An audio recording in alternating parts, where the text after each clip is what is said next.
नमस्कार दोस्तों, आपका स्वागत है एक बार फिर से आपके अपने YouTube चैनल माजिद साइंस पर। दोस्तों आज हम आपके लिए लेकर आए 6 सितंबर 2021 से बनने वाले हरियाणा करंट अफेयर से संबंधित सभी महत्वपूर्ण क्वेश्चन आंसर जो कि आपसे आने वाले कंपटीशन एग्जाम में पूछे जा सकते हैं। Most important question all competition exam in Haryana. तो चलिए दोस्तों शुरू करते हैं। तो दोस्तों आज का फर्स्ट क्वेश्चन है, हरियाणा प्रदेश में गन्ना उत्पादन किसानों के लिए राज्य सरकार के द्वारा कितनी चीनी मिलें स्थापित की गई है। तो दोस्तों इसका ऑप्शन नंबर आपका बी रहेगा, यानी 11। हरियाणा प्रदेश में गन्ना उत्पादन किसानों के लिए राज्य सरकार के द्वारा 11 चीनी मिलें स्थापित की गई है। किसानों के लिए राज्य सरकार ने प्रदेश में 11 चीनी मिलें स्थापित की हुई है। अगर पंजाब की बात करें तो पंजाब में चीनी मिलों की संख्या कुल 15 है, लेकिन चालू हालात की बात करें तो कुल 9 मिलें चालू है। और हरियाणा का क्षेत्रफल 44,212 वर्ग किलोमीटर स्क्वायर है। अगर पंजाब के क्षेत्रफल की बात करें तो पंजाब का क्षेत्रफल 50,362 वर्ग किलोमीटर स्क्वायर है। हरियाणा की कृषि योग्य भूमि का क्षेत्रफल 37.41 लाख हेक्टेयर है, जबकि पंजाब का 42 लाख हेक्टेयर है। अगर कृषि विकास दर की बात करें तो हरियाणा में 6.3% कृषि विकास दर है, जबकि पंजाब की मात्र 2.1% विकास दर है। नेक्स्ट क्वेश्चन है, CMIE के अनुसार कौन सा राज्य बेरोजगारी के मामले में पहले नंबर पर रहा है। दोस्तों इसका ऑप्शन नंबर आपका ए रहेगा, यानी हरियाणा। हरियाणा राज्य CMIE के अनुसार राज्य बेरोजगारी के मामले में पहले नंबर पर रहा है। CMIE यानी central for monitoring Indian economy के अनुसार हरियाणा राज्य बेरोजगारी के मामले में अगस्त में 1.37 से बढ़कर 8.3% हो गई है, जो कि आपकी राष्ट्रीय बेरोजगारी दर है। अगर जुलाई की बात करें तो यह आपकी 6.95% थी। हरियाणा राज्य में 35.7% बेरोजगारी की दर के साथ पहले नंबर पर कायम है। अगर पिछले 5 सालों में बेरोजगारी दर की बात करें तो यह अब तक की दूसरी सबसे ज़्यादा बेरोजगारी दर है। इससे पहले यानी 2020 में कोरोना की लहर के दौरान बेरोजगारी दर 43.2% पर पहुंच गई थी, जो कि अब तक की सर्वाधिक बेरोजगारी रही है। अगस्त में शहरी बेरोजगारी की बात करें तो 39.2% है, जबकि ग्रामीण में बेरोजगारी 33.6% है।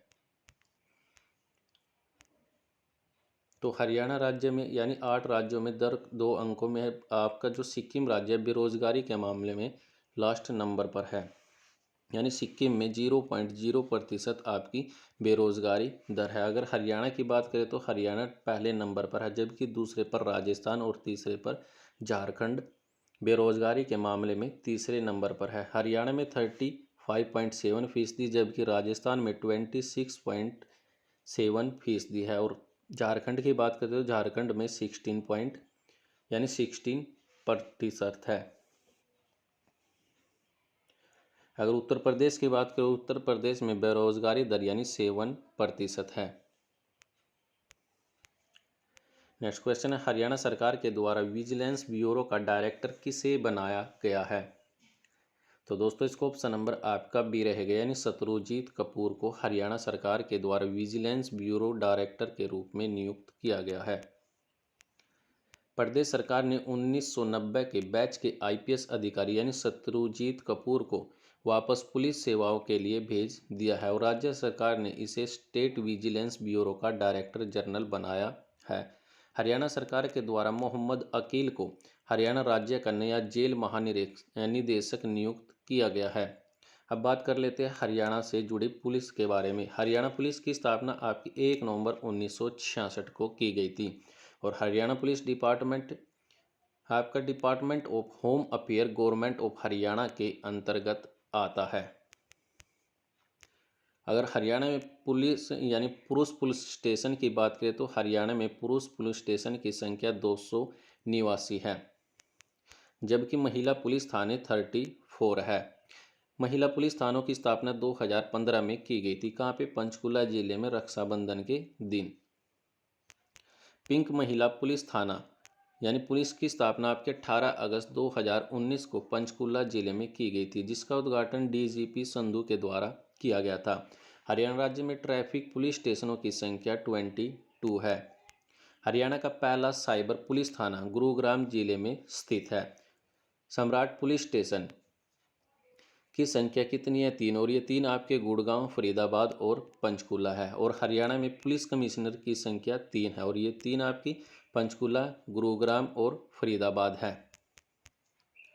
अगर पुलिस रेंज की बात करें तो हरियाणा में 5 पुलिस रेंज है। पुलिस जिला हांसी यानी मानेसर को गुड़गांव हाल ही में नया पुलिस जिला मुख्यालय मानेसर को बनाया गया है। कब बनाया गया? 3 फरवरी 2018 को। हरियाणा राज्य में कुल पुलिस जिलों की संख्या 24 है, यानी 24 हरियाणा राज्य में पुलिस जिलों की संख्या है। हरियाणा का पहला महिला पुलिस ट्रेनिंग सेंटर हिसार में खोला गया है। हरियाणा पुलिस के 3 ट्रेनिंग सेंटर, और 3 ट्रेनिंग सेंटर कहाँ पे आपके? पहला मधुबन जो कि करनाल में पड़ता है, सुनारिया ये रोहतक में, और तीसरा आपका भोंडसी जो कि गुरुग्राम में पड़ता है। गुरुग्राम में महिला बटालियन की स्थापना की जाएगी। हरियाणा के प्रथम डीजीपी कौन थे? एस भटनागर थे। राज्य में ऑपरेशन दुर्गा की शुरुआत 13 अप्रैल 2017 को की गई थी, और हरियाणा में पुलिस मित्र कक्ष की शुरुआत 1 नवंबर 2017 को हुई थी। हरियाणा राज्य की पानीपत जेल में राज्य के प्रथम जेल रेडियो स्टेशन का उद्घाटन 16 जनवरी 2021 को जेल मंत्री रणजीत सिंह के द्वारा किया गया था। और हरियाणा राज्य के द्वारा इमरजेंसी नंबर यानी 112 की शुरुआत 12 जुलाई 2021 को की गई है। किसके द्वारा की गई है? मुख्यमंत्री मनोहर लाल खट्टर के द्वारा। कहाँ से की गई है? पंचकुला जिले से। और डायल 112 के अंतर्गत 3 सेवाएं जोड़ी गई है, और ये 3 सेवाएं आपकी फायर ब्रिगेड, एम्बुलेंस और पुलिस सेवा जो कि आपकी डायल 112 के अंतर्गत जोड़ी गई है। नेक्स्ट क्वेश्चन है, हरियाणा सरकार ने इलेक्ट्रिक व्हीकल पॉलिसी के तहत कब तक फरीदाबाद गुरुग्राम में चलने वाली सिटी बसों को इलेक्ट्रिक करने का लक्ष्य रखा गया है?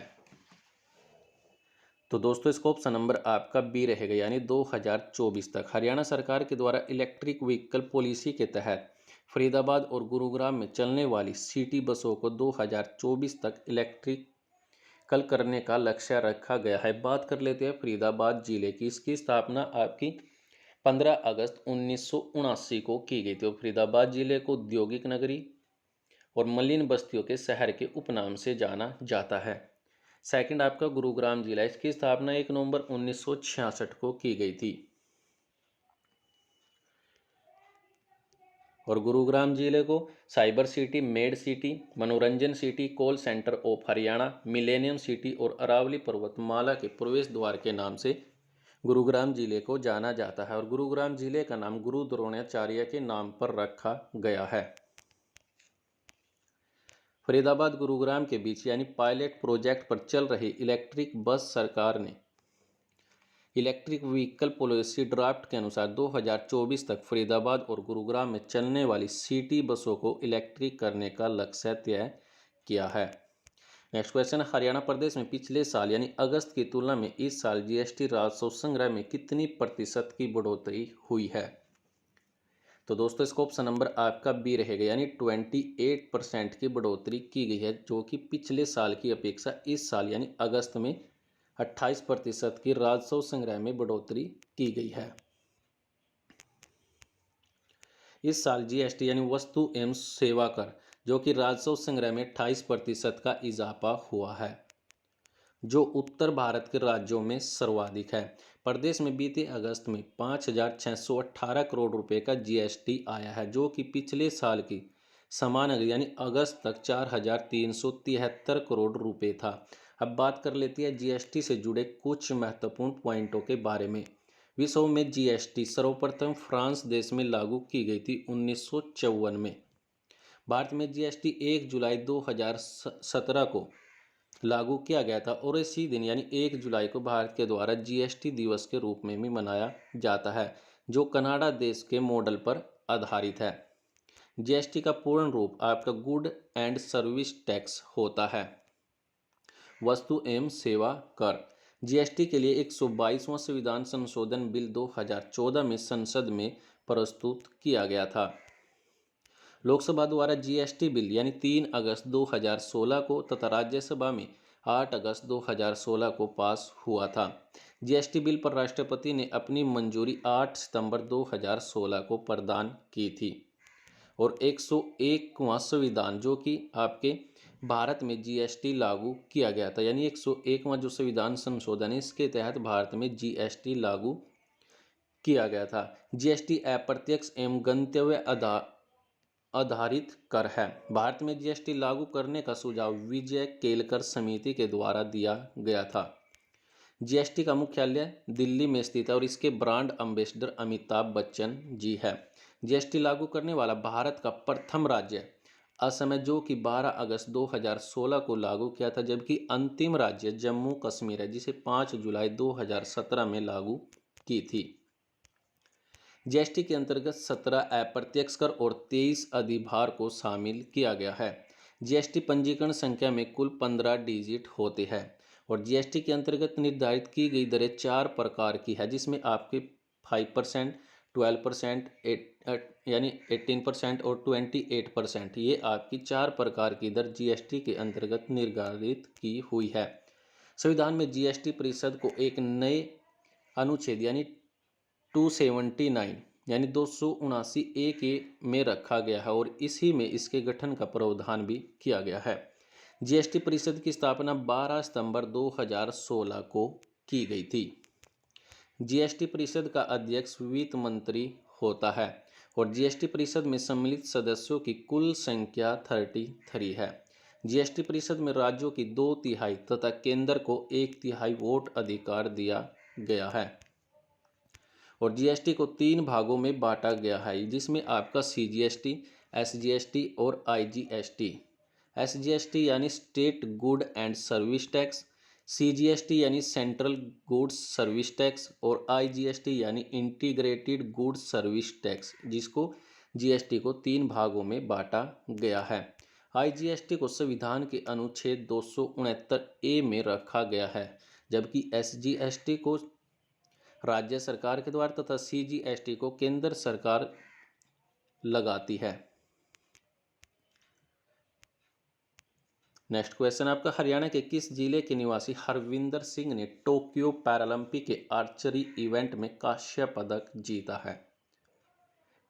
तो दोस्तों इसको ऑप्शन नंबर आपका ए रहेगा, यानी कैथल जिले के निवासी हरविंदर सिंह के द्वारा टोक्यो पैरालंपिक के आर्चरी इवेंट में कांस्य पदक जीता गया है। तीरंदाज हरविंदर सिंह ने कोरियाई के सी यूमिन किम को हराकर भारत के झोली में कांस्य पदक डाला है और पैरालंपिक के इतिहास में भारत ने पहली बार तीरंदाजी में पदक जीता है। अब बात कर लेते हैं कैथल जिले की। इसकी स्थापना आपकी 1 नवंबर 1989 को की गई थी और कैथल जिले को कपिल मुनि नगर, लवकुश नगरी और गुरुद्वारे के शहर के उपनाम से भी जाना जाता है। नेक्स्ट क्वेश्चन है, हरियाणा के खिलाड़ी मनीष नरवाल के द्वारा टोक्यो पैरालंपिक 2020 में कितने मीटर शूटिंग पिस्टल में स्वर्ण पदक जीता गया है? तो दोस्तों इसका ऑप्शन नंबर आपका ए रहेगा, यानी 50 मीटर में हरियाणा के खिलाड़ी मनीष नरवाल के द्वारा टोक्यो पैरालंपिक में 2020 में 15 मीटर शूटिंग में स्वर्ण पदक को जीता गया है। पैरालंपिक खिलाड़ी मनीष नरवाल ने शूटिंग में P4 मिक्स्ड इवेंट यानी 50 मीटर पिस्टल SH1 इवेंट में गोल्ड मेडल पर निशाना साधा और इसी इवेंट में भारत के सिंहराज अडाना ने भी सिल्वर मेडल पर कब्जा किया। मनीष से पहले निशानेबाजी में 19 साल की अवनी लेखरा के द्वारा 10 मीटर एयर राइफल स्टैंडिंग में SH1 इवेंट में गोल्ड मेडल जीता गया था और यह भारत का पहला निशानेबाज में गोल्ड मेडल था। अवनी ने इसके अलावा 50 metre rifle 3 position SH event में ब्रॉन्ज मेडल भी अपने नाम किया है और अवनी इसी तरह 2 पैरालंपिक मेडल जीतने वाली भारत की पहली भारतीय खिलाड़ी बन गई है। अब बात कर लेते हैं टोक्यो पैरालंपिक के बारे में। भारत ने टोक्यो पैरालंपिक में कुल 19 पदक जीते हैं, जिसमें से आपके 5 गोल्ड, 8 सिल्वर और 6 ब्रॉन्ज इसमें शामिल है और भारत टोक्यो पैरालंपिक में 24वें नंबर पर रहा है। अब ये मेडल किसके द्वारा जीते गए हैं दोस्तों, यह कमेंट करके जरूर बता दीजिए। अगर ओलंपिक की बात करें तो भारत ने ओलंपिक में कुल 7 पदक जीते थे, जिसमें से आपका 1 गोल्ड, 2 सिल्वर और 4 ब्रॉन्ज शामिल थे। और भारत टोक्यो ओलंपिक में 48वें नंबर पर रहा था। अब बात कर लेते हैं 5 सितंबर के रिवीजन के बारे में। हरियाणा राज्य में नया जेल महानिदेशक किसे नियुक्त किया गया है? तो दोस्तों यह किए गए थे मोहम्मद अकील को, यानी ऑप्शन नंबर बी रहेगा। नेक्स्ट क्वेश्चन है, निम्नलिखित में से किसके द्वारा कवयित्री धीरा खंडेलवाल के द्वारा संकलित पुस्तक हरियाणा पर्यावरण और प्रदूषण कोड का लोकार्पण किया गया है? तो दोस्तों यह किया गया है मनोहर लाल खट्टर के द्वारा, जो कि हरियाणा के वर्तमान में मुख्यमंत्री है, और उप मुख्यमंत्री दुष्यंत चौटाला है। नेक्स्ट क्वेश्चन, हरियाणा प्रदेश में वर्तमान में कृषि योग्य भूमि का क्षेत्रफल कितना है? तो दोस्तों यह आपका 37.41 लाख हेक्टेयर, यानी ऑप्शन नंबर बी रहेगा। और हरियाणा का क्षेत्रफल कितना है? 42,212 किलोमीटर स्क्वायर है। नेक्स्ट क्वेश्चन है, किस यूनिवर्सिटी के द्वारा टोक्यो ओलंपिक विजेता सहित अपने 13 छात्रों को भी सम्मानित किया गया है? तो दोस्तों यह किया गया है ऑप्शन नंबर ए, यानी लवली प्रोफेशनल यूनिवर्सिटी, जो कि टोक्यो ओलंपिक विजेता सहित 13 छात्रों को भी सम्मानित किया गया है। नेक्स्ट आपका, हरियाणा सिविल सचिवालय में डिजिटल सूचना पट का शुभ आरंभ किसके द्वारा किया गया है? तो दोस्तों यह किया गया था मनोहर लाल खट्टर के द्वारा। नेक्स्ट क्वेश्चन है, हरियाणा के पानीपत जिले के गांव बुढ़शाम से कितने खिलाड़ियों का चयन प्रो कबड्डी लीग में हुआ है? तो दोस्तों यह हुआ था 6 खिलाड़ियों का चयन, जो कि आपके हरियाणा के पानीपत जिले के गांव बुढ़शाम से हुआ है। नेक्स्ट, हरियाणा राज्य में कहां पर पोषण वाटिका बनाई जाएगी? तो दोस्तों उपरोक्त सभी में, यानी पंचायतों में, स्कूलों में, आंगनवाड़ी केंद्रों पर, इन तीनों जगह पर पोषण वाटिका को बनाया जाएगा। और आज का इस वीडियो का लास्ट क्वेश्चन है जो आप सभी के लिए, कृपया कमेंट करके जरूर बताएं कि भारत के द्वारा टोक्यो पैरालंपिक में कुल कितने पदक जीते गए हैं। हमारे पास 4 ऑप्शन है, 17, 18, 19 या 16। और कितने इसमें गोल्ड है, कितने सिल्वर है और कितने ब्रॉन्ज है दोस्तों, यह भी हमें कमेंट करके जरूर बताना। और भारत टोक्यो पैरालंपिक में कौन से स्थान पर रहा है, यह भी हमें कमेंट करके जरूर बताएं। तो फिलहाल के लिए दोस्तों आज के लिए इस वीडियो में इतना ही। यदि वीडियो अच्छी लगे तो वीडियो को लाइक कीजिए, कमेंट कीजिए, शेयर कीजिए और सब्सक्राइब कीजिए मादी साइंस को। वीडियो देखने के लिए आप सभी लोगों का धन्यवाद।